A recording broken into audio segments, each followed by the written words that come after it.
Okay, so as described, n-fold convolution of A is defined to be convolution of A n times if n is a positive integer. On the other hand, if n is 0, then this is just the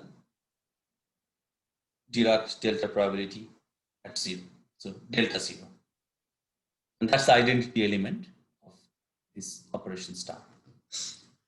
Okay, so with this in mind, let me describe the next model, which is now going to be a model coming from biology.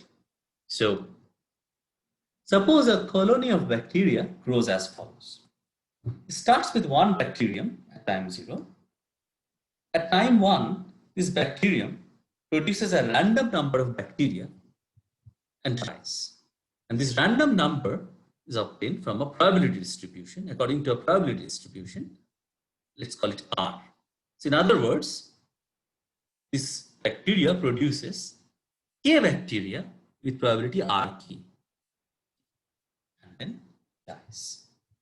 So at time 1, therefore, there will be K bacteria now if it produces RK many offsprings. Okay.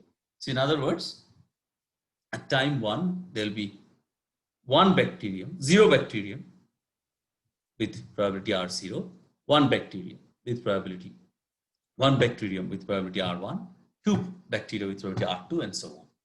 This is what this means. Okay.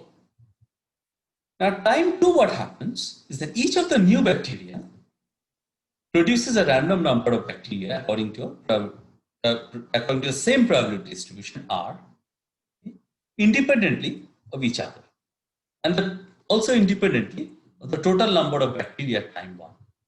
And after producing these particles, each of these new bacteria, after producing these bacteria, each of these new bacteria actually dies. Okay.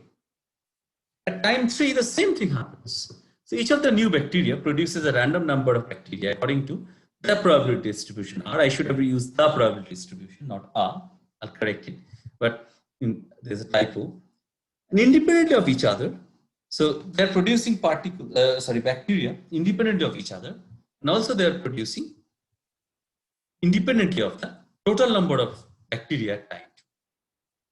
And after producing this new bacteria, each of these is going to die. Each of these is going to die. And this process will go on. So you repeat this again and again and again. So the way it goes is that you start with one bacteria, it produces a random number of bacteria at time 1, it dies off. Then each of these bacteria is now going to produce a random number of new bacteria at the next time, right? And then die off. Okay? And then each of them will produce a random number of bacteria independently of each other and independently of the number of bacteria at that time, and then die off, and so on. This process will go on.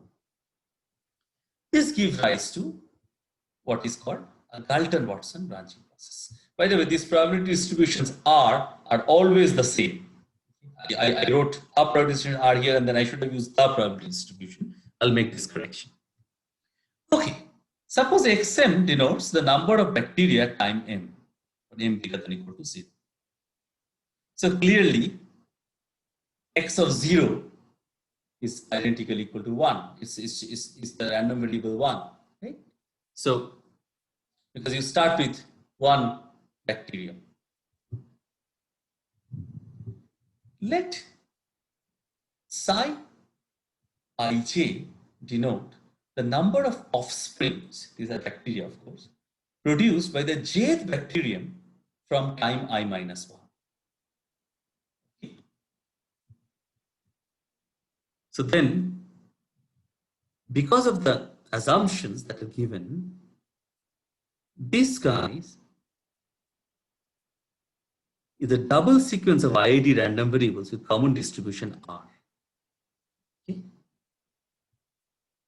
Psi ij's. Now what you can say is that at the first, after time 1, once the bacterium produces the new bacteria and then it dies off, the number of bacteria at time 1 is exactly equal to Xi11 because there was only one bacterium and that has produced this many. At time 2, what you do is you have this Xi21, Xi21, Xi22 and so on, number of offspring produced by various bacteria. And there are X1 many bacteria. So you add them. These are all IID and you add them. Now it's a random sum. And moreover, it's given that X1 is independent of all of these guys. It's given to you. Okay. Similarly, X3 would be a random sum of Xi3Js and X2 is independent of all these guys. So more precisely, if Xm is the number of bacteria at time m, then in the same notation as before, X0 is a random variable 1 and for all m bigger than or equal to 0, Xn plus 1 is just the sum of Xi n plus 1 j running from 1 to Xn. This is because this is the number of new bacteria, of offspring bacteria obtained from the jth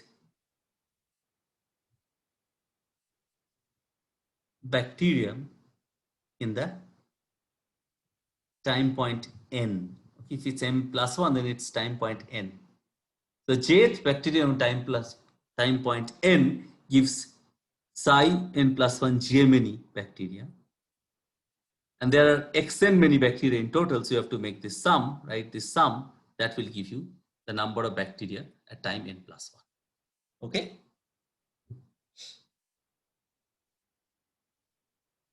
Moreover, all of these guys are actually independent of Xn. This is something. It's easy to check, and if you don't see it obviously, then try to check it.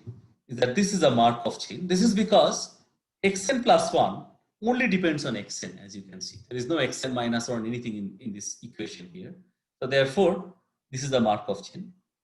With initial distribution A, which is delta 1 in this case. So this is the Dirac delta probability at 1. So this puts mass 1 and 1 and 0 everywhere else.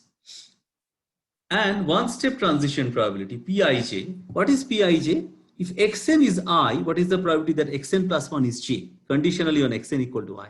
So when Xn is I, this will become a sum of I many, these random variables. All of them have the same distribution. So if you have I many sum of random variables which are IID, you're essentially taking the ith convolution. So from there, you will get that this is the ith convolution at the jth component. Is the jth component of the ith convolution of R. That's Pij. Okay. So you have all of these are IID following the same distribution R. When given Xn equal to I, this will become sum of I many IID random variables with distribution R. Then if you go back to the convolution, if you have sum of I many with same distribution, then you are basically looking at the I-fold convolution. That's all. The distribution of sum of I many will give you the I-fold convolution. So therefore, this one would be having the distribution of I-fold convolution of R, and then equal to J will be the jth component of that. That's why that explains this here. Okay, we'll come back to this example next time also, and we'll discuss a bit more. So today, this is where we would like to stop. Next class, we'll have more, this example continued and more examples.